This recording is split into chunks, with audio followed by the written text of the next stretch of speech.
Oh no! So you may or may not have heard rumblings recently about a certain game, a Sonic game to be exact, that will be arriving later this year.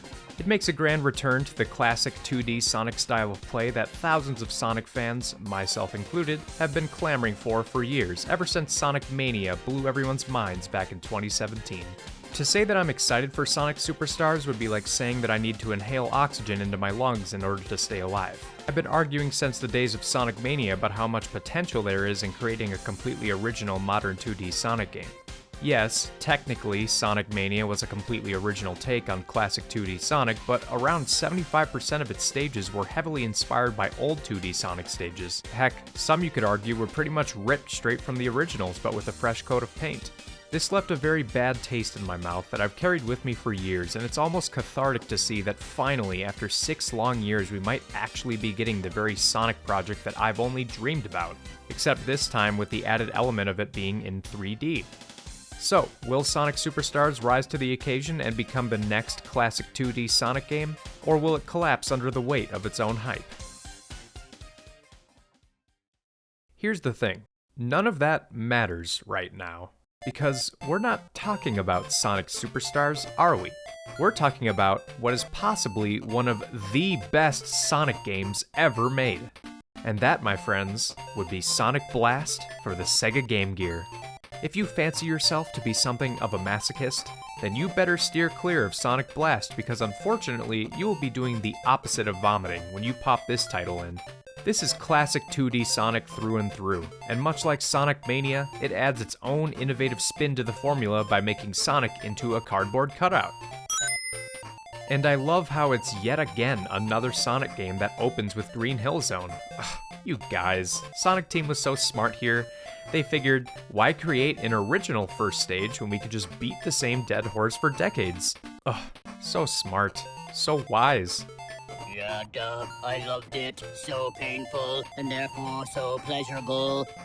They even went the extra mile with Sonic Blast by presenting to you this deep, layered story at the character select menu of Sonic and Knuckles being held in this hostage situation by Eggman, where he forces them to travel through 6 terribly, awfully designed stages against their own will.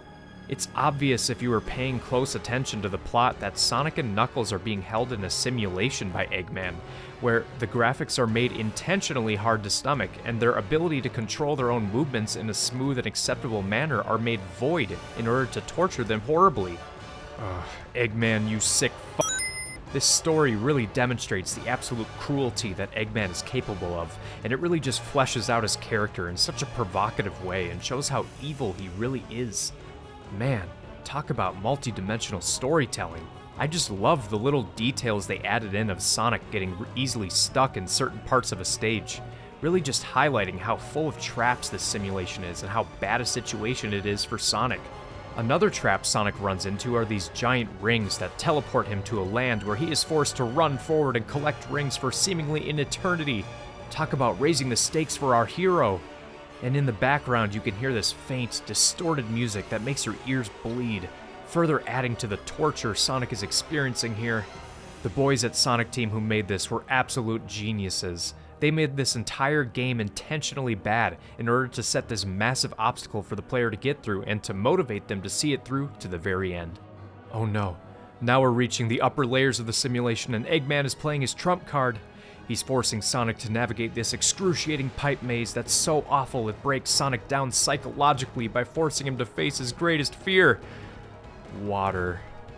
He even goes as far as to completely strip Sonic of his best ability, speed, and forces him to endure the whole level with a complete lack of his own control. Oh man, things are not looking good for Sonic here. Even if he can make it past this stage in the simulation, there's still one last layer to go. But Mama didn't raise no quitter. So I'm gonna see this through to the very end, damn it. This story is just so engaging, so captivating that I can't not see it through and get revenge on Eggman for all the horrible gameplay and shitty graphics he's put me through. But, oh god, the last remaining layer is yet another maze, but this time with teleporters and spike traps and invisible barriers that get you stuck on absolutely nothing at all. This is too much. I can't do this. I need to get away from it all.